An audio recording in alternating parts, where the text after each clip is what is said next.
Hey guys, Buckskin Dave here again. Thanks for joining me. Grab a cup of coffee. We're going to talk about 4590 a little bit. I've been shooting my 4590. You know, it gets to where I feel a little guilty if I don't give all of them a turn. I've been shooting that 5090 a little bit, and so I wanted to shoot the 4590 rolling block. This is I call it the 45, or I call it the Gemmer.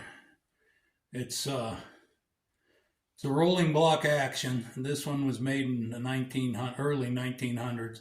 Modern steel. This one has a Green Mountain barrel. It's a 1 in 18 twist. Of course, the barrel's new.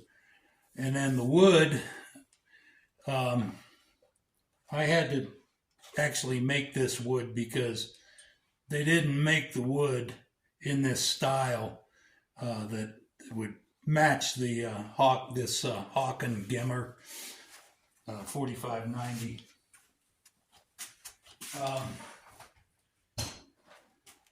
4590 is plenty good hunting. It's easier to come across the brass than it is the 5090, although you can find brass for either one. You just got to look a little bit. This one here will shoot either of these bullets reasonably accurate. This is a 520 grain bullet, and you can see it sticks out of the case pretty good. Sticks down into the case. And this one's a 425. It runs just a little bit heavier with the lead that I mix. But either bullet, I mean, this one here in black powder, I don't remember what I got. I got them at least going 1,400 feet a second.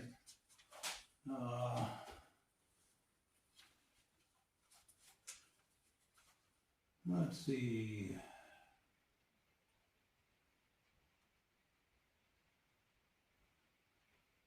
1,300, I'm sorry.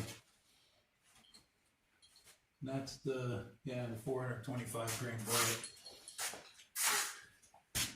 I mean, that's plenty of energy for just about any of the game that I'm going to shoot anyway. Let me get you over here and I'll let you look. This rolling block, man, it's a great action. It's simple. It's heavy, it's well made, and it's simple.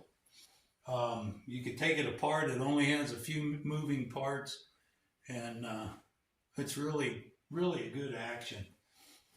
Back when these actions started coming in, J.P. Gemmer bought the Hawken shop. Well, the actions came in a little earlier than that. But anyway, when he bought the Hawken shop, he started making single-shot cartridge rifles, and he was using actions. Some of the actions they used were the trap door.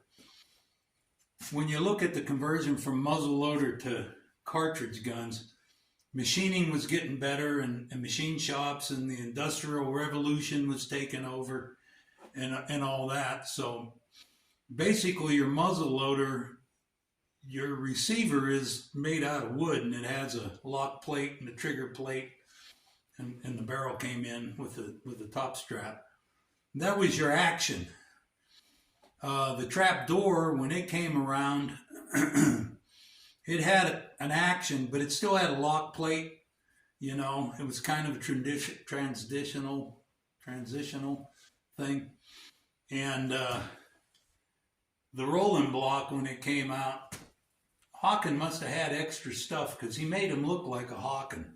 That's why I call it a Hawken Gemmer. And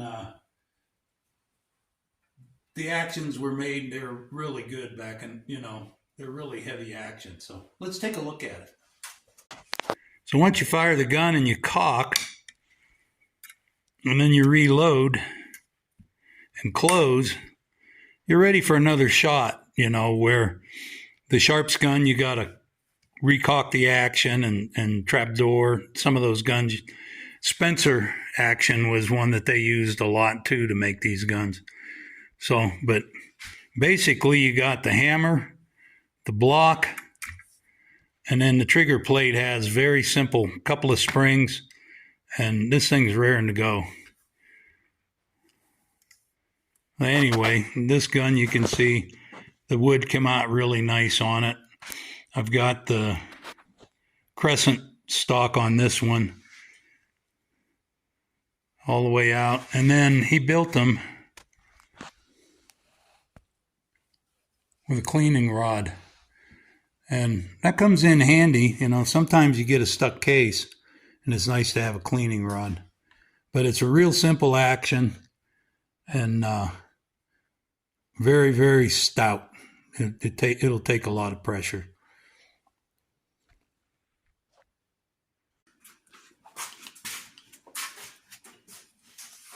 So the wet season's starting to come. As soon as it stops raining, I want to go out and we'll shoot this a little bit and have a little fun with it. Like I say, I feel a little guilty. I feel a little guilty if I don't give them a throw. And then last time we shot the 308 and I need to load up some rounds, so I got the 308 here. I like to check all my rounds as I make them, make sure they'll function in the action without being tight or whatever. So, and I'm going to have to change the 5090 dies out anyway for the 308, so I'm going to shoot this 4590 a bit, and then I can reload for that too. So who knows? I may hunt with this one too. I like them all. I wish I could go hunt different animals with different guns. And sometimes I do, and then whatever one I happen to have, that's what the one I use. So, but anyway, well, grab a cup of coffee and stick with me. We got some more to come. I had to go this morning. I had to change the batteries in my weather station, the part that's outside, and I got that done before the rain came. And now the rain's coming. So, well, let's see where it goes from here. But I do want to shoot this some more today. So hang around.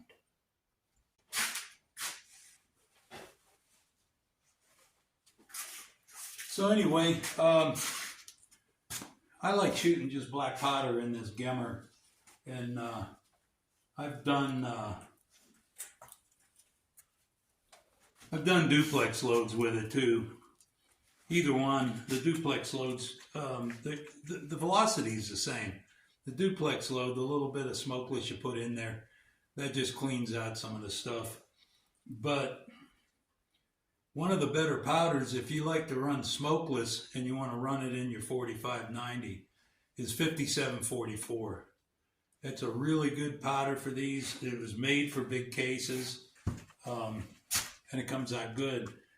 Like I say, this one will shoot smokeless because it has the modern steel. It's made with a newer of the actions. And usually you keep your pressures down way low anyway, so I wouldn't shoot one that wasn't modern steel with smokeless just because it goes against the grain. But my loads with the 5744 are running 1660 feet per second. And that one there shows on my records here to be a really accurate 1600 foot per second load. Usually I shoot them out my 1886 with a 425 grain pill, and that's a pretty stout load for an old time cartridge. But for the Gemmer, for hunting, black powder, I don't care so much that it's only going to run about 1300, because at 100 yards, it's still going to be spot on, 120, 30 yard shot. Even these old eyes can do that, but much further than that anyway. It's like hunting with a muzzleloader for me. Only it's a little easier to load. So anyway, I'm going to get out there and try to shoot some. It's getting windy now. It stopped raining, but it's getting windy. Well, I'll try to throw a few loads. Come on out and join me. Bring your raincoat and a coffee mug with a top on it, and we'll shoot as much as I can. So here's one of the 520 grainers. shoot that. I'm shooting a little further than I normally do.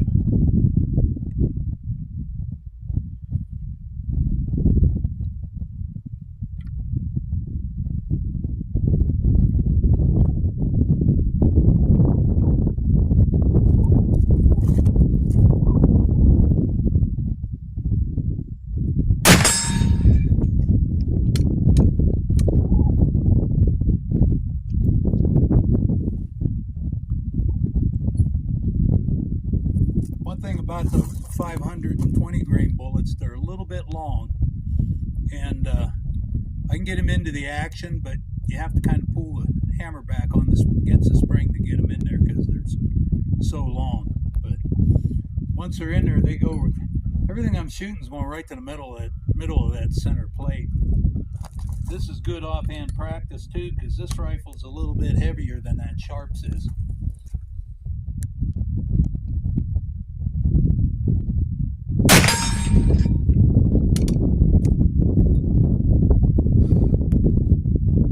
So this one's pretty quick to reload too.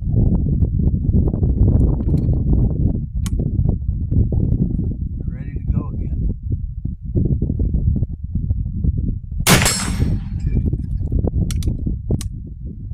Oh, that one just about knocked the steel over.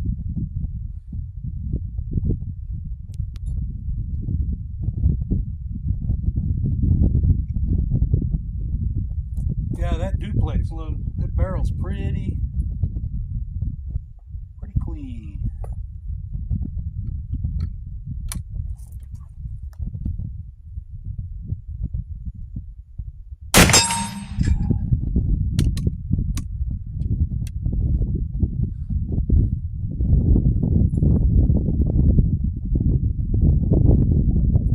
Oh, I'm empty. Anyway, I'm gonna run and get some more shots and shoot a little bit more. This rifle here, the barrel is a little bit heavier on it than that Sharps, and it's a good one to learn or to work with offhand practice because it sure works your shoulder holding it up. But you appreciate the extra weight when you have a crescent buttstock and a rifle that's got, you know, a bigger caliber rifle like this. You appreciate the extra weight.